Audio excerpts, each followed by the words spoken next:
Hey, gun people. Well, this guy, I think I might have covered him before, but CommieTube has deleted so many of my damn videos. I don't know if it was deleted or if I posted it or I didn't post it or they blocked it.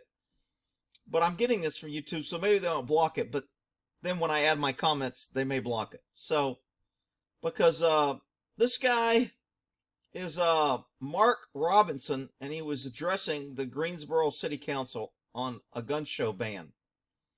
And he's from North Carolina.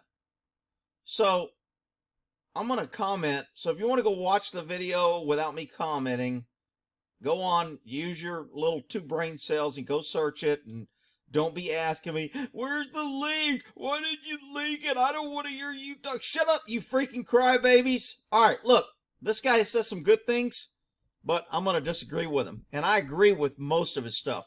I think I'm only going to disagree about maybe one thing. But, all right, let's hear what he's got to say. I didn't have time to You have to give us your name. Oh, I'm sorry. My name is Mark Robinson. I live at 4015 Sassafras Court. That's a cool court. Sassafras Court. Where you live, Sassafras Court? That's right here in Greensboro. Lived in Greensboro all my life. I didn't have time to write a fancy speech. I didn't have time to, I didn't have the resource of an English teacher to sit down and write a speech with at school today and be, brought over here or practice or anything. What I really came down here for is this. I've heard a whole lot of people in here talking tonight about this group and that group, and domestic violence and blacks, these minorities and that minority. What I want to know is, when are you all going to start standing up for the majority? And here's who the majority is. I'm the majority. I'm a law-abiding citizen who's never shot anybody. Amen.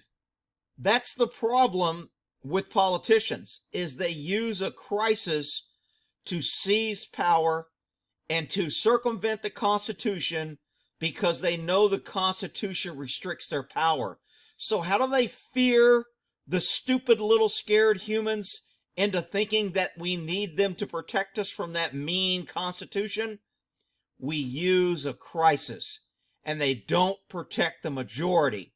They go after the minority, the minorities that cross the border illegally, the minority that commit crimes, the minority that commit violence with guns.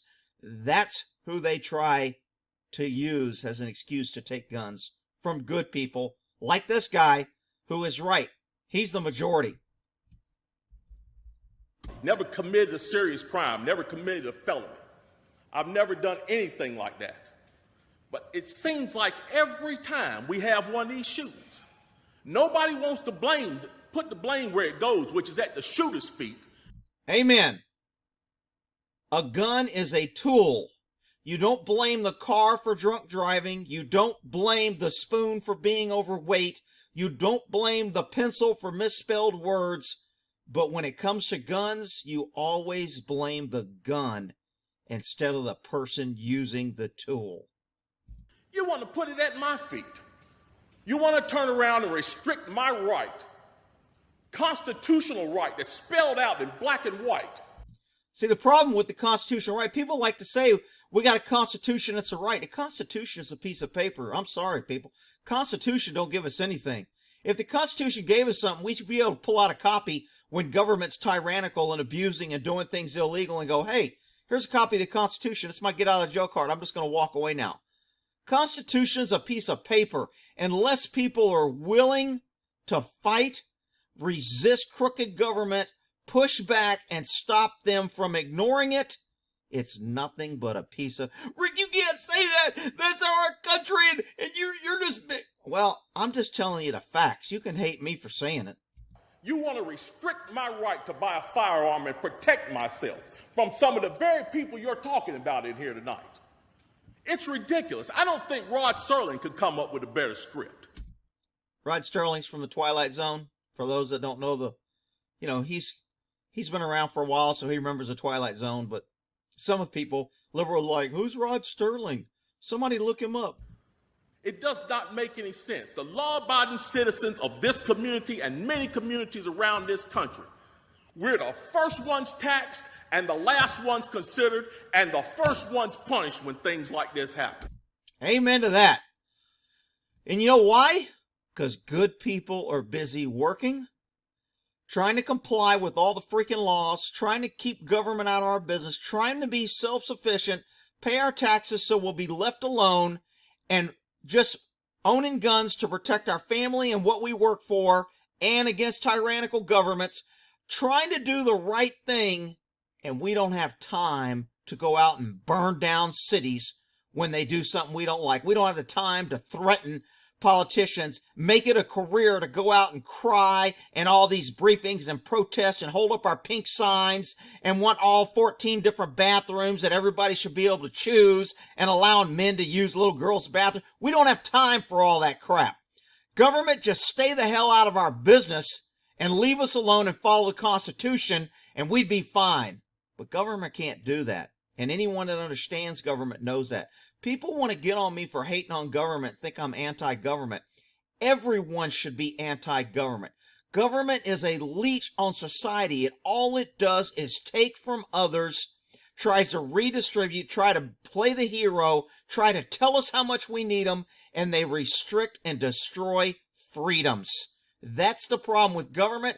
That's the purpose of the Constitution. Restrict government. If we do not defend that Constitution and push back and make the politicians follow it, it ain't nothing but a piece of paper, people. Because our rights are the ones that are being taken away. That's the reason why I came down here today. Gun show or no gun show, NRA or no NRA. I'm here to stand up for the law-abiding citizens of this community. NRA ain't for the law-abiding citizens. Hell, they got way wanted to get rid of the bump stock. They wanted background check. The NRA's probably the biggest damn crook criminal of it. $600,000 for a closing allowance for the president, and they're saying, we need money to protect your right. You ain't protecting nobody's rights. But I digress. Because I'm going to tell you that what's going to happen. You can take the guns away from us all you want to. You all write a law, I follow the law, I'll bring my guns down here, I'll turn them in. Ain't no damn way. This is where I disagree with this guy. Ain't no damn way any law-abiding citizen ought to be saying, you pass a law and I'll turn in my guns. If you pass a law, I'll give you my car. I'll give you all my gasoline. I'll give you all my food if you pass a law. You've lost your damn mind. You ain't passing no damn law that's going to get me to turn into a sheep and turn in everything that I worked for, that I paid for, that I earned, that I defended this country for, and just ignore the Constitution. It ain't happening. I ain't doing it voluntarily. And anybody that does has got the wrong damn message. This is where I disagree with the guy, but I'm not 100% sure he's being honest here. Because a guy that's going to stand up like this, I don't think he's going to go turn in his guns. I think he's got more sense than that. I think he's smarter than that. I think he might just be saying that to be politically correct at this meeting. But I'll say it. Ain't no damn way I'm turning in my guns if you pass some law that pesky citizens can't own guns. Okay? I don't have the come and take it flag, don't tread on me flag, Milan LeBay flag. I don't have those flags just to have them to fly. Okay? It's who I am and it's where I stand. And everybody better take a stand. Otherwise, government's going to be lining you up to get on the train and tell you don't worry about it. We're going to give you free transportation. We're going to feed and clothe you when we get you to the location we want you to go. Just get on the train. Forget about that pesky Constitution and all those rights that you think you have. We're the government. We're here to help. Yeah, okay. But here's what's going to happen. The Crips and the Bloods on the other side of town, they're not going to turn their guns in. They're going to hold on to them. And what's going to happen when you have to send the police down there to go take them? First of all, cops have no duty to protect. Cops don't like going after armed people. Cops like to be cowards nowadays and only go after unarmed people and shoot poodles with 3 freaking legs and 1 eye and claim they were in fear of their life. Meanwhile, they shoot up the neighborhood and kill 4 people trying to shoot a chihuahua that freaking wagged his tail at them because they were in fear of their life. So I ain't defending the cops nowadays because the cops are no damn better than politicians. Matter of fact, they're worse. They're the ones out there abusing the Constitution the most. They're enforcing these unconstitutional laws and they're empowering the politicians to do their damage. So I disagree with this guy on this too. The police can barely enforce the law as it is. As what I see, we demonize the police, criminalize and vilify the police. Well, that's because they earn it. Ain't nobody giving the police any hate that they ain't earning. You know, I used to defend law enforcement. I used to say there was more good than bad. I don't say that anymore. This country has taken a bad slide down the slippery slope to tyranny. And we make the criminals into victims. And we're talking about restricting guns? How are you going to do that? How are you going to do that when the police department's already hamstrung? You're not going to be able to go down. I'm not sure the police department hamstrung. I ain't seen the police department hold accountable for nothing.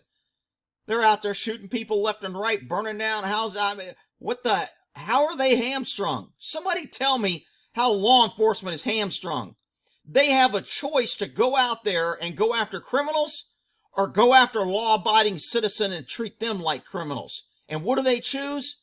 They go after law. But I can't drive anywhere in Texas without seeing at least 10 cops on a traffic stop, writing somebody a ticket, raising insurance, doing bullshit stops while crime's growing everywhere in Texas. But they got time to stop everybody on the highway and give tickets and give warnings because they're so good. They're going to give you a warning, but they're going to impede and stop you. Cops have choices out there. Don't tell me that cops are hamstrung. Go down here and take these guns from these criminals. So the criminals are going to hold on to their guns. They're still going to have them. They're still going to break in my house, and they're still going to shoot me with them. And guess who's going to be the one that suffers? It's going to be me. Well, I'm here to tell you tonight, it is not going to happen without a fight. Okay, so a couple seconds ago, he said if they pass a law, he'll turn in his guns voluntarily. Now he's going to say he's going to fight, but he clears it up. He's being politically correct because as soon as he said that, all these freaking liberals, their little freaking pink panties tightened up. They probably pissed a little bit in their panties and went, oh my God, he just threatened us. He said there's going to be a fight. That's violence. We need to go get his guns. Is somebody red flag him? He shouldn't have guns. He's a violent person and we're scared now. And that's exactly why he had to cover his tracks here. And he comes back with his follow-up. When I say fight, I don't mean shots fired. I don't mean fist thrown. I mean, I'm going to come down here to this city council and raise hell just like these loonies from the left do until you... The loonies from the left burn down the cities. They protest. They make the politicians fearful. They make it so they can't be ignored. They make their issue. The squeaky wheel gets the oil. They cost the government money with their protests because they have to hire all these cops and raise the budget. And they cause problems. And that's why they get what they want. Meanwhile, the pesky tax-paying, law-abiding citizens get up, goes to work, and sits here at a city council and tells them, if you pass a law, I'll turn in my guns. Yeah, okay. Listen to the majority of the people in this city, and I am the majority. The majority of the people in this city are law-abiding, and they follow the law, and they want their constitutional right to be able to bear arms. They want to be able to go to the gun show and buy a hunting rifle or a sport rifle. There are no military-grade weapons sold at the gun show. An AR-15 is not a military-grade weapon. Okay, I kind of disagree with the guy here. Actually, the AR-15 is kind of the weapon of the military. So, and a lot of other militaries and countries use it. And it's fairly accurate, out to 400 to 600, yards. So, I mean, and it can be accurate longer. And it may not have a lot of knockdown because the bullet's so damn small, 55 grains, but it's proven itself in battle to be a hardy weapon. But that's not the issue. I don't care whether it's military style. I don't care what they sell at the gun show. I don't care if they sell shit that the military is not allowed to have. What exactly is the military not? What is government not allowed to have? Why does government only get to restrict the pesky citizens, but they get to have anything? Well, Rick, we need government because they'll protect us. Yeah, that's because you're an idiot. Anybody that would go into combat with an AR-15 is a fool. It's a semi-automatic 22 rifle. You'd be killed in 15 minutes in combat with. Now, I will agree that the AR-15 is not some high power. If you ask anybody that understands weapons whether they'd rather be defending themselves with a larger, better round than a 5.56, 90% of the people that know what they're talking about are going to go, yeah, 5.56 is not the greatest round. The military did not pick the round because they actually went down to a smaller round. Now, you can carry more rounds. It's not as heavy, But, you know, most people, if you had to choose between getting shot with a 5.56, an AR round, or like a 30-06, most people are going to take the 5.56 round.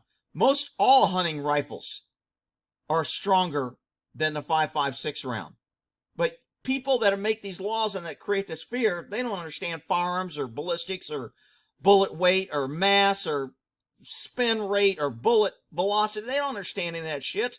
They're just like, oh, it's black, scary gun, and somebody used it to do a bad thing, and we need to get rid of it because I'm just scared, and I have to protect you because I'm smarter than you, and I'm the government. Freaking idiots. That thing. So we need to dispel all these myths, and we need to drop all this division that we got going on here. Because the bottom line is, when that Second Amendment was written, whether the framers liked it or not, they wrote it for everybody. It's not whether the framers liked it. The framers put it in there for the specific reason to stop government from what they're trying to do. And we've held government off for almost 200 years. And then the last 20, 30 years has just been a full-on onslaught of gun fear-mongering, and it's scary, and it's bad, and it's evil, and we don't need it, and people don't need to hunt, and the Second Amendment was for hunting, and I've said it before, the framers did not put the Second Amendment in a constitution after getting back from a damn hunting trip. They put it in a constitution after freeing a country from a tyrannical overtaxation government that was abusing them and trying to take their weapons away. That's when they put it in. So the idiots that want to run around and talk about, oh, it's for hunting. Well, that's because you're a freaking liar and an idiot. And I am everybody. And the law-abiding citizens of this city are everybody. And we want our rights, and we want to keep our rights. And by God, we're going to keep them, come hell or high water. Booyah! I'm with him on pretty much everything. And look, this guy I think's a patriot. He's got the right idea. Kind of lost me a little bit when he became compliant and said, hey, if you pass a law, I'll come turn in my gun. Hey, you ain't going to hear me saying that at no damn city council if I'm talking. You can bet your ass on that. All right. Well, we'll end that there. Hope you got something out of it.